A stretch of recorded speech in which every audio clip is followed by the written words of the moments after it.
আলু, পেঁয়াজ, উচ্ছে, পটল, কুমড়ো, লাউ সবই দাম এতটাই বেড়ে গিয়েছে। এবার যাদের বন্যার প্রত্যক্ষ প্রভাব হয়নি, বানভাসী যারা হননি, পরোক্ষভাবে তারা ভয়ঙ্কর প্রভাবিত হচ্ছেন।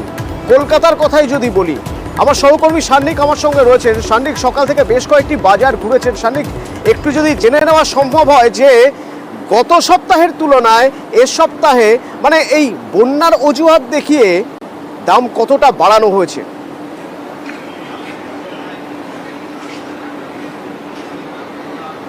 অতনু, সব থেকে বেশি যদি বাজারে কোনো কিছুর দাম বেড়ে থাকে সেটা হচ্ছে আলু পেঁয়াজ। আলু পেঁয়াজের দামই কিন্তু এই বাজারে সব থেকে বেশি বাড়ছে। দুটো কারণ, একটা হচ্ছে আলুর যে চাষ যে জায়গাটা হয় হুগলির একটা বিস্তীর্ণ অংশে, সেই অংশে কিন্তু বন্যার কবলিত হওয়ার কারণে যারা বিভিন্ন হোলসেল ব্যবসায়ীরা রয়েছেন, কলকাতা সহ জেলারও প্রচুর ব্যবসায়ীরা রয়েছেন, তারা এই সময় কিন্তু দামটা অনেকটা বাড়িয়ে নিচ্ছেন। হয়তো দামটা বাড়বে, আমি অস্বীকার করছি না যে দাম বাড়বে না, কিন্তু দাম বাড়ার আগেই কিন্তু একাংশ একটু জানার রয়েছে।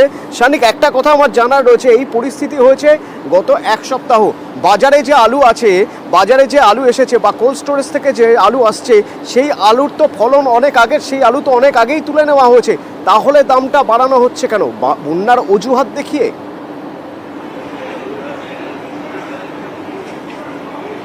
ব্যবসায়ীরা যেটা বলছেন যে অংশে কোল্ড স্টোরেজ গুলো রয়েছে, এইরকম প্রচুর জায়গা বর্তমানে জলের তলায়, তাই কোল্ড স্টোরেজও অনেক ক্ষেত্রে কোল্ড স্টোরেজের ভেতরেও আলু ক্ষতিগ্রস্ত হয়েছে, এই যুক্তি তারা দিচ্ছেন। আমাদের ক্যামেরাতে সেই বাইটও তারা কিছুক্ষণ আগেই দিয়েছেন। এবং সেই মতোই যখন বাজারে গিয়ে সাধারণ ক্রেতা যখন কিছু কিনতে যাচ্ছেন, সেইখানে গিয়ে আলু পেঁয়াজের দাম কিন্তু অনেকটাই বেশি। গত সপ্তাহের কথা থেকেই যদি বলি, যেখানে জ্যোতি আলু 30 টাকার আশেপাশে ছিল, সেটা এই সপ্তাহে প্রায় 5 টাকার কাছে বেড়েছে। চন্দ্রমুখী আলুও বেশ কিছুটা বেড়েছে, 38 টাকার কাছাকাছি প্রায় দাম পৌঁছে গেছে।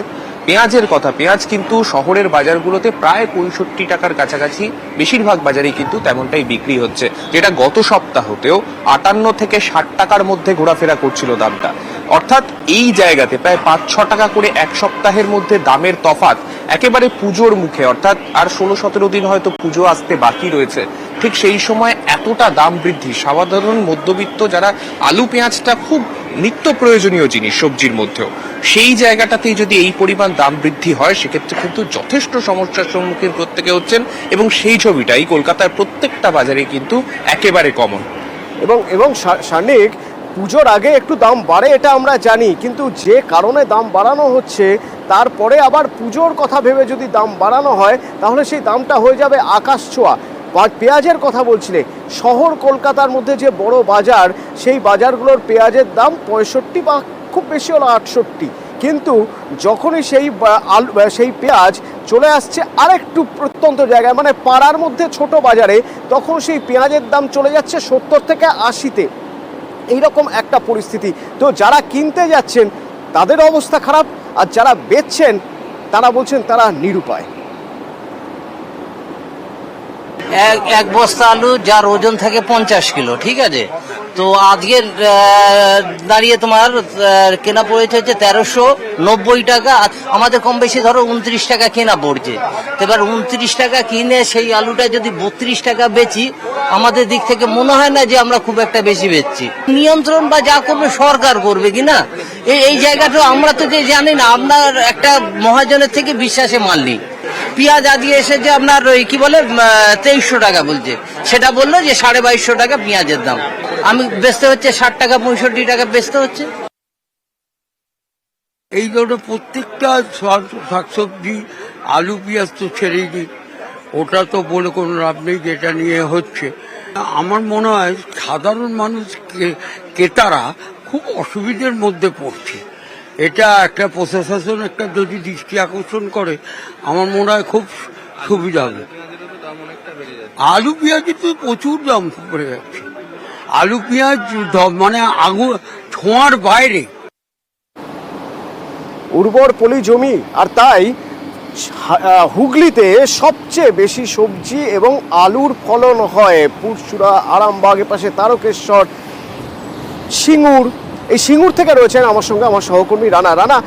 সান্নিকের সঙ্গে একটু আগে কথা হচ্ছিল, কলকাতায় এখনই আলুর দাম মারাত্মক বেড়ে গেছে, সে জ্যোতি হোক বা চন্দ্রমুখী হোক। আমার প্রশ্ন, আমরা দেখতে পাচ্ছি এটা ঘটনা যে মাঠের ফসল মাঠেই ডুবে রয়েছে, আলুর ক্ষেত্রেও তাই, কিন্তু কিছু আলু তো কোল্ড স্টোরেজে রয়ে গিয়েছে। শুধু এটুকু জানতে চাইবো, এই যে বন্যা পরিস্থিতি তৈরি হয়েছে তার প্রত্যক্ষ প্রভাব কি এখনই বাজারে পড়ার কথা, নাকি বাজারে এই প্রভাবটা ফেলা হচ্ছে ইচ্ছে করে? হ্যাঁ দেখো অতনু, মানে একদমই তাই। যেভাবে ডিবিসি জল ছেড়েছে ও 3 দিন যে অতি বর্ষণের ফলে কিন্তু দক্ষিণবঙ্গে বিশেষ করে আরামবাগ সাব ডিভিশনের তারকেশ্বর, পুরসুরা, চাঁপাডাঙ্গা, আরামবাগ সব বিভিন্ন বিস্তীর্ণ যে এলাকা কিন্তু ডিবিসি ছাড়া জলে ইতিমধ্যেই প্লাবিত হয়েছে। বহু মানুষ যেমন দুর্ভোগে রয়েছে, সেরকম পাশাপাশি কৃষির যে জমি ফসল কিন্তু জলের তলায় রয়েছে।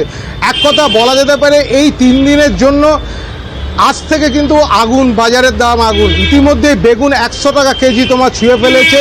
বিভিন্ন তোমার সবজি যেমন পটল, ঝিঙে, উচ্ছে, করলা, চিচিঙ্গা সমস্ত জিনিসের দাম কিন্তু গত 2-3 দিনের তুলনায় 20 থেকে 30 টাকা করে বেড়েছে। পাশাপাশি আলু কিন্তু তোমার এই সময় উৎপন্ন না হলেও আলু যে হিমঘরে রয়েছে, যে বিশেষ করে আরামবাগ পুরসুরা, খানাকুল এই সমস্ত যে জায়গাগুলো তোমার আলু স্টোর রয়েছে সেই স্টোর কিন্তু জলমগ্ন। ফলে আলু যেমন বেরোতে পারছে না, তেমনি এই আলুর দামও কিন্তু যেটা বাড়াচ্ছে এক শ্রেণীর কিন্তু ফটকা, যারা ফটকাবাজি করছে এই সুযোগটা কাজে লাগিয়ে।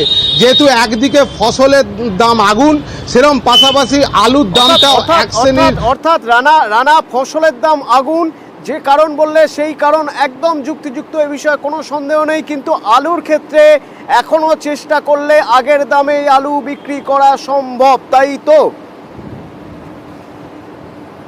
তুমি তাই দেখো, আলু যে রাজ্য সরকার যে পর্যন্ত বিভিন্ন বৈঠক করে আলু ব্যবসায়ী সমিতির সঙ্গে, সংগঠনের সঙ্গে বৈঠক করে যেভাবে আলুর দামটাকে নিয়ন্ত্রণ করে এনেছিল, কিন্তু দেখা যাচ্ছে বাস্তবে কিন্তু এই যে বন্যা পরিস্থিতি, দক্ষিণবঙ্গে যে বন্যা পরিস্থিতি, সেইটাকে কিন্তু ফায়দা তুলছে এক শ্রেণীর যারা মহাজন এবং পাইকারি যারা তোমার মাল কিনে যারা বিক্রি করে খুচরো মার্কেটে।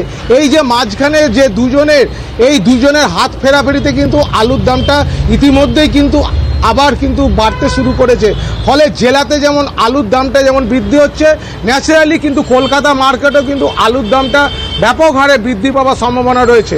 অতনু, ঠিকই, ধন্যবাদ। অবস্থা খুবই খারাপ। বাজারে এসে তো মন খারাপ হয়ে যাচ্ছে দেখেই। সব জিনিসের 40 টাকা 30 টাকা করে দাম বেশি। আগামী দিনে যে পরিস্থিতি আছে, সবজি পুজোর মুখে আমরা খেতে পারবো কিনা সেটাই সন্দেহ আছে। বেগুন 100 টাকা কিলো হয়েছে, পালং শাক 100 টাকা কিলো, সবই বেড়ে গেছে দাম। 70, 80, 100 টাকার মধ্যে সব রেঞ্জ দাঁড়িয়ে গেছে সবজির দাম। আগে কত ছিল? আগে 40, 50 এগুলো ছিল, দামগুলো বেড়ে জোগান নেই তো মালের। তারপরে সড়ক দিকে যেসব বন্যা পরিস্থিতির সৃষ্টি হয়েছে, মাল সব ওদিক থেকেই বেশি আসে আমাদের।